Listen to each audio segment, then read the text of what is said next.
Normandy is amazing, Shepard. It's an honor to be among her crew.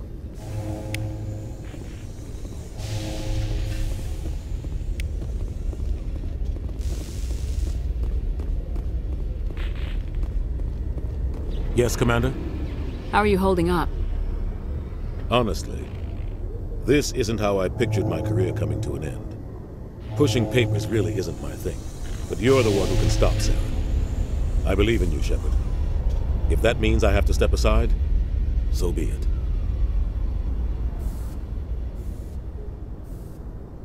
Tell me what happened with you and Saren 20 years ago.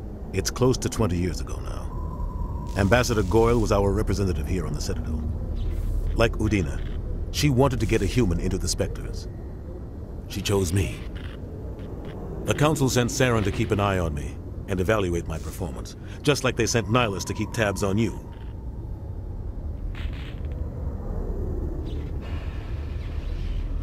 Why weren't you honest with me? It's not something I'm proud of. I had a chance to become the first human Spectre, and I failed. Saren made sure of that.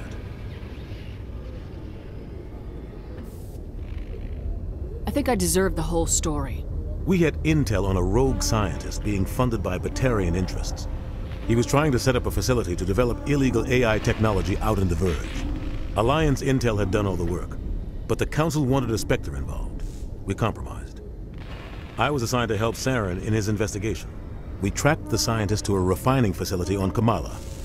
He was hidden away somewhere inside, protected by an army of Batarian mercenaries. The plan was simple. Sneak into the plant, capture the scientist, sneak back out. Quick, quiet, and a minimum of bloodshed. I'm guessing things didn't go as planned? Saren and I split up to cover more ground. Then about halfway through the mission, there was a massive explosion in the refinery core. Officially, it was ruled an accident, but I think Saren detonated it on purpose to draw off the enemy guards.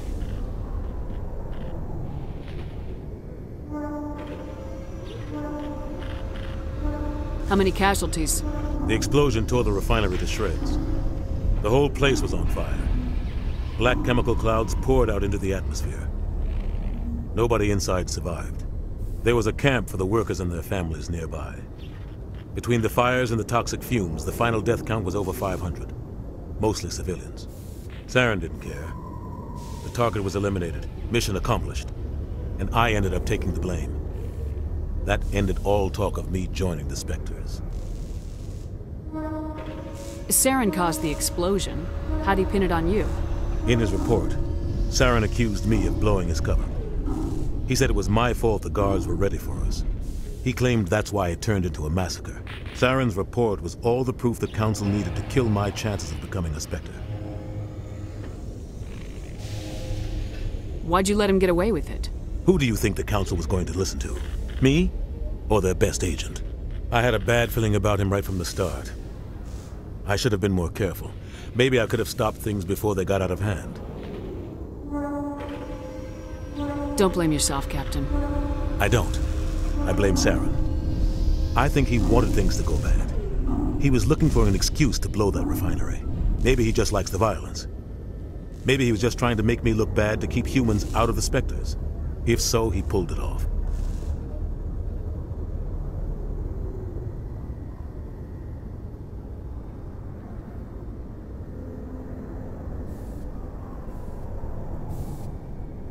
Why'd you let him get away with it? Who do you think the Council was going to listen to? Me? Or their best agent? I had a bad feeling about him right from the start. I should have been more careful. Maybe I could have stopped things before they got out of hand. The only thing I care about is stopping Saren. You're right, Commander. It's no good living in the past. I should go. I'll be here if you need anything.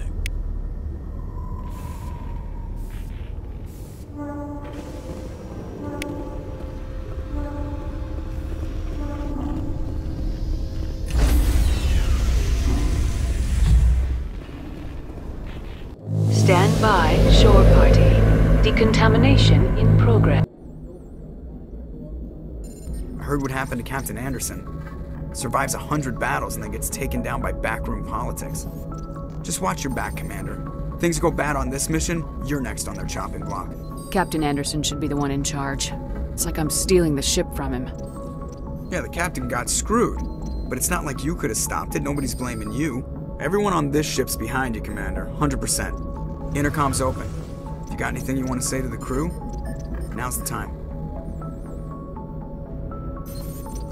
This is Commander Shepard speaking.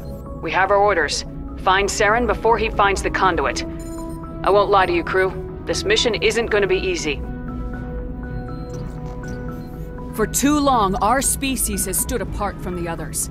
Now it's time for us to step up and do our part for the rest of the galaxy. Time to show them what humans are made of. This began with an attack on a human settlement in the Traverse. But we know Saren won't stop there. His Geth armies aren't going to stay on the far fringes of Citadel space. Our enemy knows we're coming. When we go into the Traverse, Saren's followers will be waiting for us. But we'll be ready for them, too.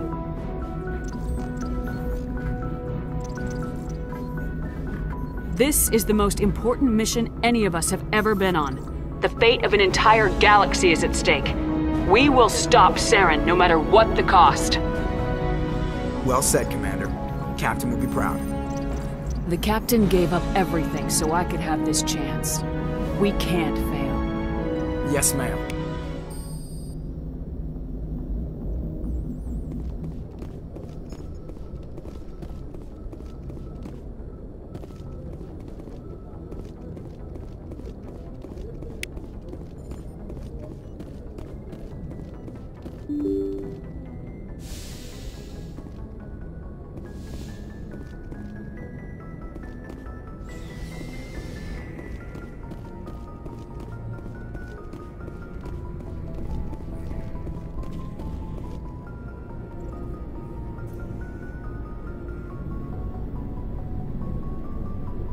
Anything you need, Commander?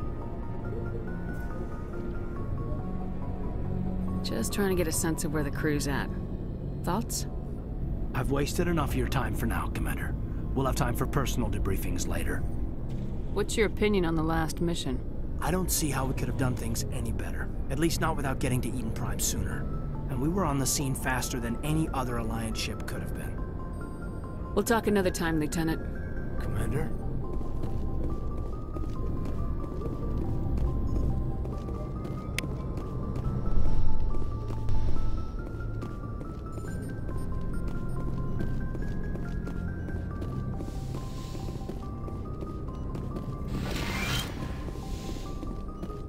Yes, Commander?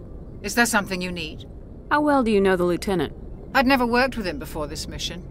But he has an impressive service record, over a dozen special commendations. Tends to keep to himself, though. Maybe because of the headaches. It's not easy being an L2. What does that have to do with it? Well, most biotics now use the L3 implants. Lieutenant Alenko was wired with the old L2 configuration. Sometimes there are complications. What kind of complications?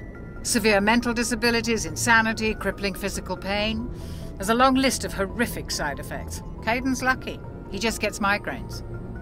How did you end up serving on an Alliance ship? I enlisted right out of med school. Earth always seemed boring to me. Too safe, too secure. I figured the colonies were teeming with exotic adventure. I wanted to travel the stars, tending the wounds of tough soldiers with piercing eyes and sensitive souls. Turns out military life isn't quite as romantic as I'd imagined. But humanity needs the Alliance if we want to keep expanding through the Traverse, and the Alliance always needs good doctors. So I stayed on to do my part. Ever think you made the wrong choice? Sometimes I think about opening a private practice back on Earth. Or maybe taking a position at one of the new med centers out in the colonies. But there's something special about working on soldiers. If I left the Alliance now, I'd feel like I was abandoning them. I should go.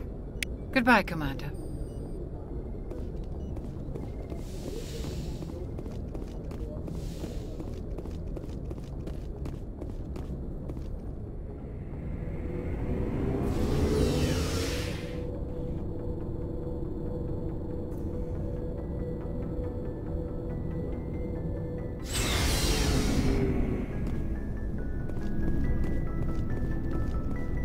Nice ship you got, Shepard.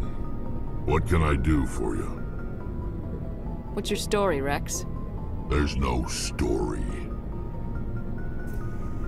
Go ask the Quarian if you want stories.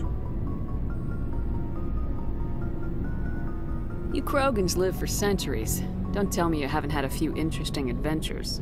Well, there was this one time the Turians almost wiped out our entire race. That was fun. I heard about that. You know, they almost did the same to us. It's not the same. It seems pretty much the same to me. So your people were infected with a genetic mutation? An infection that makes only a few in 1,000 children survive birth? And I suppose it's destroying your entire species? I suppose it isn't all the same. I don't expect you to understand, but don't compare humanity's fate with the Krogan. I was just making conversation. I wasn't trying to upset you. Your ignorance doesn't upset me, Shepard. As for the Krogan, I gave up on them long ago. The Genophage infected us, but it's not what's killing us. Are your people really dying? We're sure not getting any stronger. We're too spread out. None of us are interested in staying in our own system.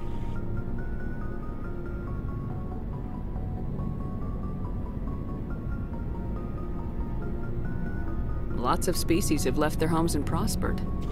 But they go to colonize new worlds. We're not settlers. We're warriors. We want to fight. So we leave. Hire ourselves out. And most of us never go back.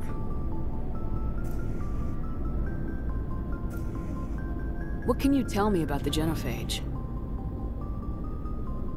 Ask the Solarians if you want details.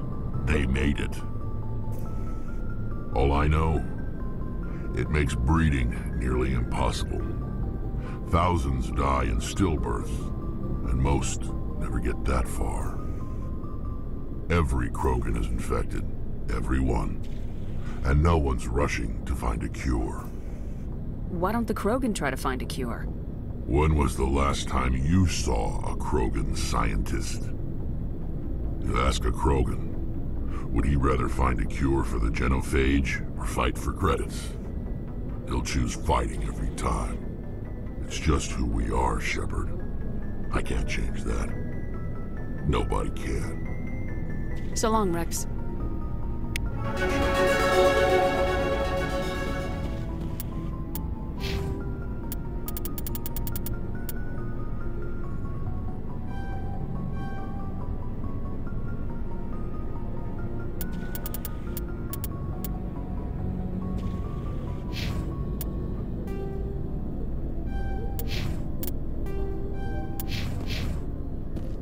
Commander?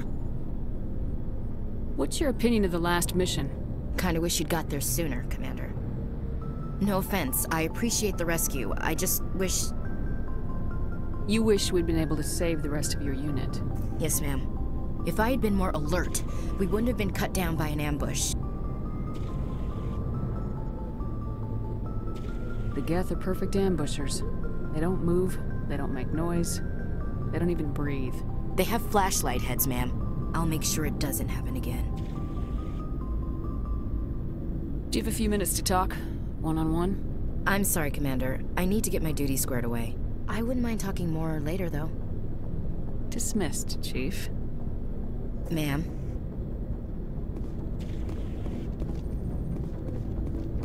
Thanks for bringing me on board, Commander. I knew working with the Spectre would be better than life at CSEC. Have you worked with the Spectre before? Well, no, but I know what they're like. Spectres make their own rules. You're free to handle things your way. At CSEC, you're buried by rules. The damn bureaucrats are always on your back. Being a Spectre does have its advantages. Exactly my point. If I'm trying to take down a suspect, it shouldn't matter how I do it, as long as I do it.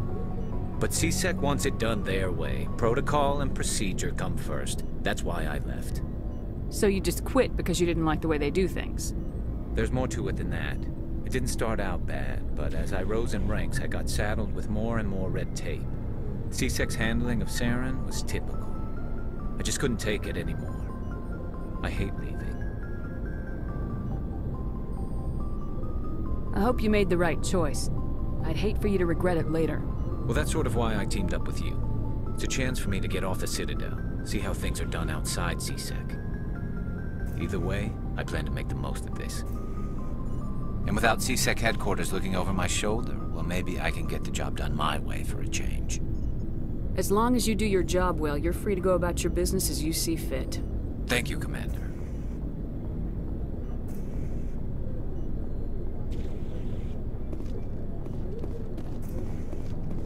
Hey, Commander. Looking for some extra supplies before you head out? What have you got? Whatever you want. Armor, weapons, mods. It's not standard Alliance issue, but that's not necessarily a bad thing. Well, as long as you don't mind paying for it.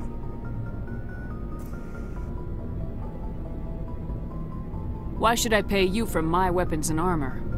My stuff doesn't come from the Alliance. I have to purchase it myself, and it's not cheap. Hell, the licenses alone have set me back more than I'd like. But no licenses, no goods. Without the goods, I'm out of a job. Let's see what you've got. You bet, Commander.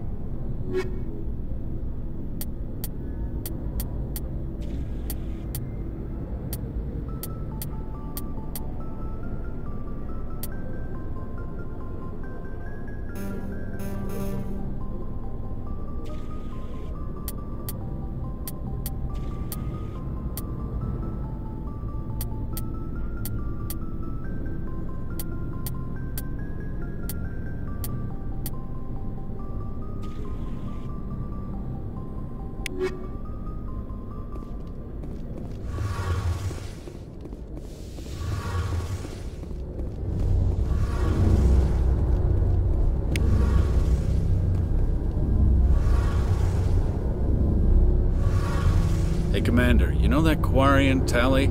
She's been spending all her time down here asking me about our engine. I'll tell her to leave you alone. What? No, she's amazing. I wish my guys were half as smart as she is.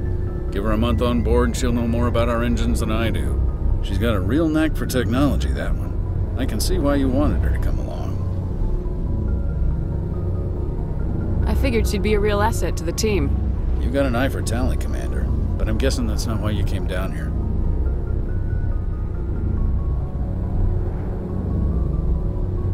Fill me in on the IES stealth system. How does it work exactly? You can't hide a ship out in space. They emit too much heat and radiation. Too easy for sensors to pick them up, unless you find a way to capture those emissions. So our stealth systems trap the energy we give off in storage sinks built into the ship itself. No emissions to give away our location. Eventually the sinks have to be vented. More than a few hours silent running and they overheat. Cook us inside our own hull. There's no way for anyone to detect us? A visual scan can still pick us up. Anyone looking out a window can see us plain as day. But you have to be pretty close to get an actual visual out in space. Most vessels rely on scanners. As long as the stealth systems are engaged, they can't see us. Not unless we accelerate to FTL speeds. Why doesn't it work with faster-than-light travel? Cranking up the FTL blue shifts our emissions, pushes them into frequencies too high to capture in the sinks. As soon as we make the jump, it's like setting off a flare. Sensors can pick up our location whenever we enter or exit FTL flight, but for short-range missions, our stealth systems are amazing, and we've got the only one.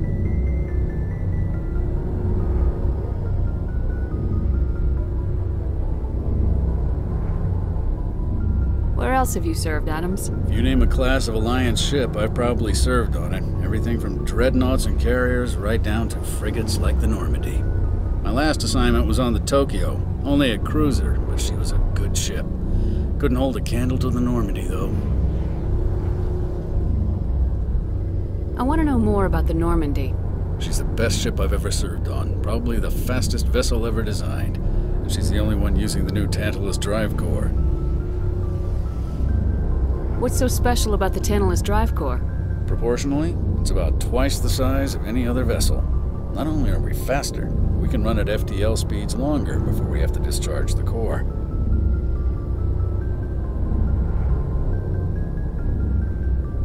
Carry on, Adams. Aye, aye, Commander. Your ship's amazing, Shepard. I've never seen a drive core like this before. I can't believe you were able to fit it into a ship this small. I'm starting to understand why you humans have been so successful. I had no idea Alliance vessels were so advanced.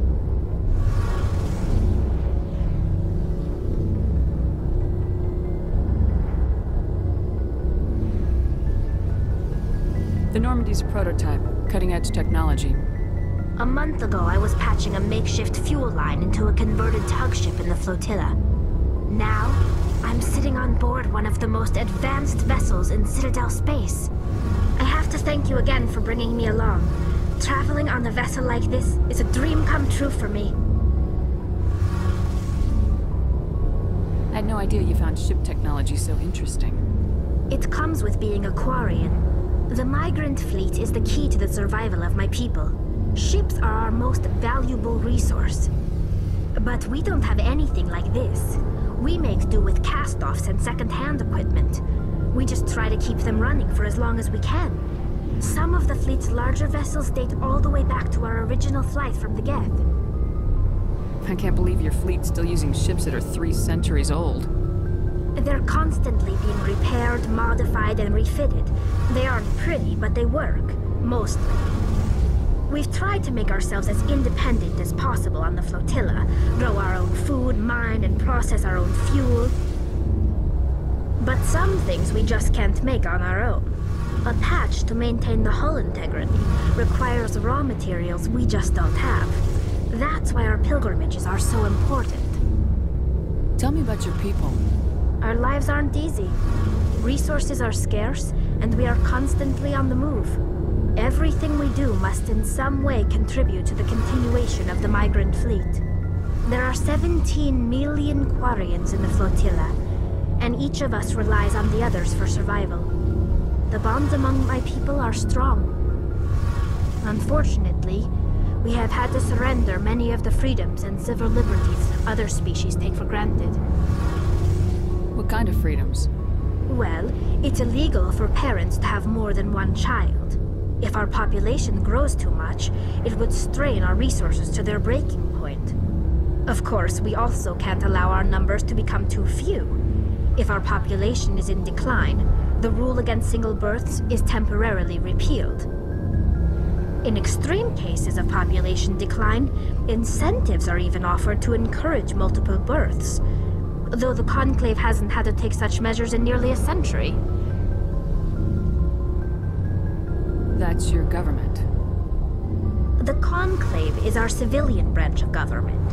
Each ship can elect a representative to serve on the Conclave and make decisions that affect the fleet as a whole. On matters that affect an individual ship, however, the captain has the final say. It's a tradition that dates back to the early days, when the fleet was governed by martial law. Fortunately, most captains nowadays are smart enough to have an elected council from their crew to give them advice and guidance. So the ultimate power rests with elected officials? In practice, the Conclave and the respective council for each ship tend to set the rules that govern our daily lives. But in theory, we are still under military jurisdiction. The 5 top-ranking military officials in the fleet serve on the Admiralty Board. These 5 have the power to overrule any decision by the Conclave in case of emergency. To do so requires unanimous agreement among the Admiralty, and they can only do this once. After that, the entire board must resign their posts. It's a safeguard that served us well. In nearly 3 centuries, the Admiralty Board has only overruled the Conclave 4 times. I want to know more about the Geth. I doubt I can tell you anything you don't already know. It's been almost 3 centuries since they drove my people into exile. All I know is the story of their origins. What they were when we created them, and how they turned on us. Interesting. The Geth were originally created to serve as an automated manual labor force. Initially, their intelligence was as limited as any VI. Over time, we made small modifications to their programming to allow them to perform more varied and complex tasks, bringing them closer and closer to true AI status. How come the Council didn't step in and stop you? This wasn't true AI research. We may have been skirting the bounds of the law, but we never did anything that was actually illegal. The changes were so insignificant, so gradual, that we were able to control them. Or so we thought. But one thing we underestimated was the power of the neural network. A million Geth thinking simultaneously created an inherently unstable matrix. What made them rebel? As we built more and more Geth, their effective intelligence became more sophisticated, more abstract. One day, a Geth began to ask its Quarian overseer questions about the nature of its existence. Am I alive? Why am I here? What is my purpose? As you can imagine, this caused a near panic among my people. I don't see what's so bad about those questions. The Geth were created to engage in mundane, repetitive, or dangerous manual labor. That's fine for machines, but it won't satisfy a sentient being for long. The Geth were showing signs of rudimentary self-awareness and independent thought. If the Geth were intelligent, then we were essentially using them as slaves. It was inevitable the newly sentient Geth would rebel against their situation. We knew they would rise up against us, so we acted first. A general order went out across all Quarian-controlled systems to permanently deactivate all Geth. The Geth responded to this order violently. You didn't really think they'd just let you destroy them without a fight, did you? The hope was that most of the Geth would still be little more than machines, incapable of organized resistance. But they had progressed much further than anyone anticipated. The war was long and bloody. Millions upon millions of Quarians died at their hands. In the end, we were forced to flee our own homeworld. We feared the Geth would pursue us, but they never came beyond the Veil. Now we drift through space, exile, searching for a way to reclaim what was once ours. It's hard to feel sorry for you. Your ancestors tried to wipe out another species. We made a mistake when we created the Geth in the first place. But we did not make a mistake when we went to war against them. If we had not acted, they would have wiped us out. They're a synthetic life form. They have no use for organics. None. Why do you think they cut themselves off from the rest of the galaxy?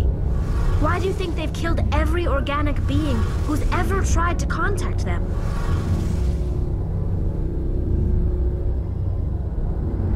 They didn't kill Saren. What does that tell you? The Geth are not innocent victims in all this. They're the enemy. They want to destroy us. Not just the Quarians. All organic life. That's why they've joined up with Saren. And that's why we have to stop him.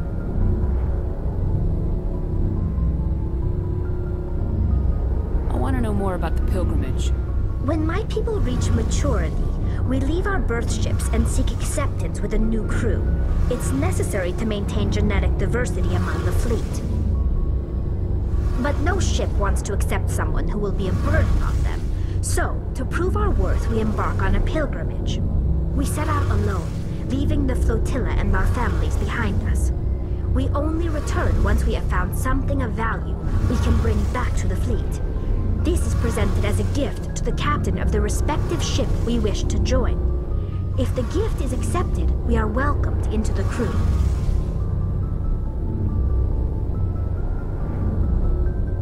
Can a captain choose to reject the gift?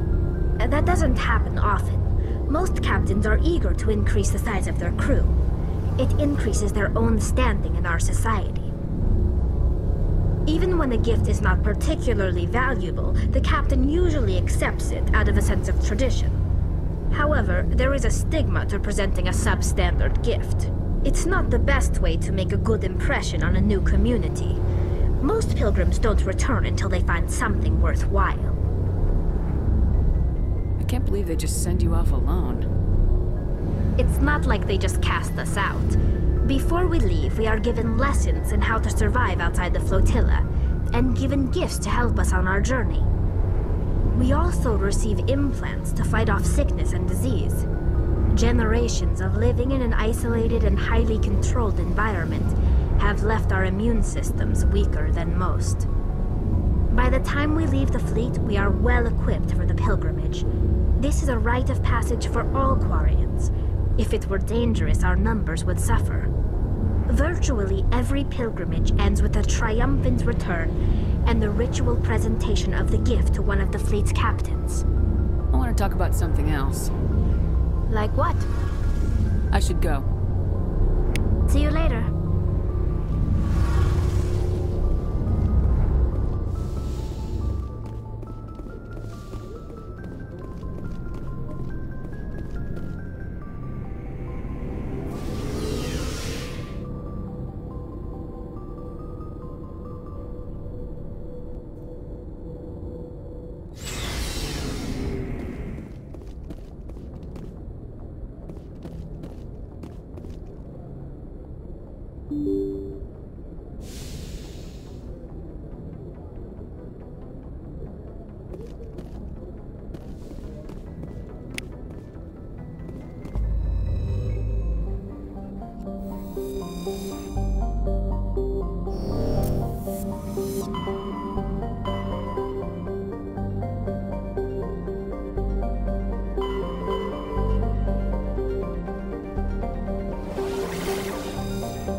Commander, urgent message from Alliance Command coming in.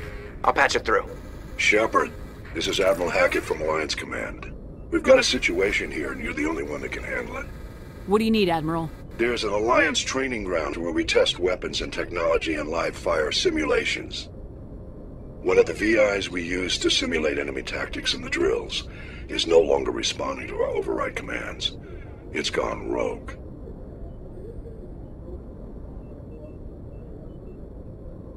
How many casualties so far? 17 Marines were killed in the simulation exercises before we realized what had happened. That's when we contacted you. VI support is critical to our military success. They process thousands of status reports and react in nanoseconds. No human can do that. But as advanced as this thing is at military strategy, it's still just a VI. It's not self-aware, and it's completely disengaged from any networks. That's where you come in. We need you to fight your way through the training ground of the VI core and manually disable it. Don't worry, Admiral. I'll take that thing out. I know Spectres answer the Council, but you're still human. You're still part of the Alliance military, and right now we need you. The VI controls all the facility's weapons, drones, and automated defenses. You're the only one that can pull this off, Shepard. Good luck.